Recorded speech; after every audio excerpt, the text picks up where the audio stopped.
I'm doing chapters 13 through 17.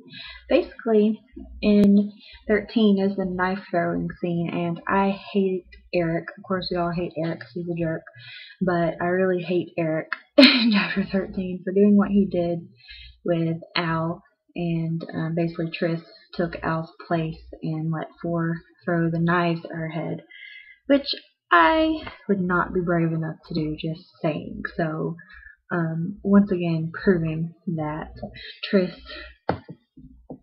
kind of belongs in Dauntless. So, I was kind of confused about Four again. After the Ferris wheel scene, I really started to like Four, and of course he becomes kind of this romantic interest, but going into 13, I was kind of confused about his motives once again, because now he's going back kind of being a jerk at the end, and basically says to Beatrice, "Why haven't you figured it out yet?" And I'm like, figured what out exactly? Of course now I know because I have read the whole book as to what he's talking about, but at this point when I had initially read it, like, what is he talking about? What does he mean? Doesn't really make it that clear. So going into chapter 14 is the day before visiting day where the family comes and everything. We already know Peter is an asshole, but at this point I really want to beat the crap out of him. This is where Beatrice or Triss is basically getting dressed, and Peter and Molly and their group of lambs come up and start making fun of Triss because of the way she looks. But I loved it when Triss got to beat up Molly. Go Triss. Like, she deserved to get beat up. Anyone who is a friend of Peter or likes Peter deserves to get beat up. So, yay. Chapter 15 is the visiting day, and of course Triss's father does not come to visiting day, but Triss's mother does come, which is awesome. And we learn that Triss's mother, who's named Natalie, was initially born dauntless, which is very interesting twist. And I was like, really? So, Natalie takes Triss into a hallway, and Triss kind of realizes she would have to know something about this place in order to know where this hallway is, right? So it's kind of pieced together there.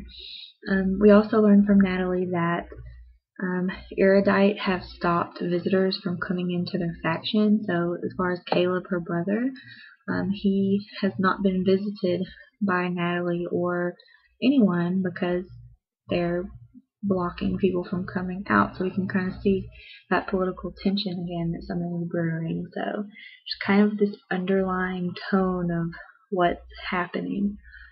In 16, Al basically admits that he likes Triss, and Triss has to politely let Al down and just kind of say, "We don't do that in my faction." So poor Al. He's not cowardly or anything. I don't see him as cowardly, but I kind of see him as like the best friend type, or like, I don't know. He's not exactly the romantic interest that I see Triss being with. And Four all the way. I'm team Four. I love Four. He the way his character is back and forth with being like an asshole to being this romantic interest really makes me more intrigued by Four. So, basically, from there, Edward gets a knife stuck in his eyeball, obviously from Peter, and which makes me hate him even more. I just hate Peter. Peter, I hate you. Veronica really developed a hatred relationship with Peter for me. She definitely created a good villain. Same thing with Eric. So from there, we learn that Triss is placed 6th on the scale as far as the points go as to who had the most points for the list. And Edward, I believe, is number 1, so he got eliminated, so that makes Peter number 1. Of course, that's why Peter stabbed Edward in the eyeball